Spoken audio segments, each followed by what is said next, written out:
காமெடியனாக தனது பயணத்தை தொடங்கியவர் ரோபோ சங்கர். சின்ன திரையில் பிரபலமான இவருக்கு வெள்ளித்திரையில் ஜொலிக்கவும் வாய்ப்பு கிடைத்தது.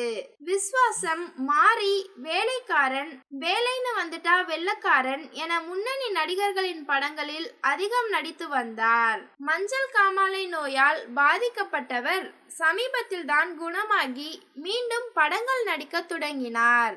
ஆனால் அதற்குள் ரோபோ சங்கர் உடல்நலக்குறைவால் உயிரிழந்தார்.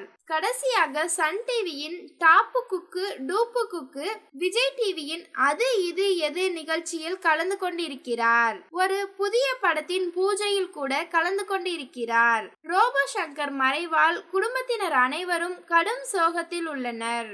இதில் இன்னொரு சோகம் என்னவென்றால், ரோபோ சங்கர் மகள் இந்திரஜாவின் மகனுக்கு நாளை செப்டம்பர் 20ஆம் தேதி காதணி விழா நடத்த ஏற்பாடு செய்துள்ளனர். ஆனால் அதற்குள் வீட்டில் துக்கம் நடந்துள்ளது.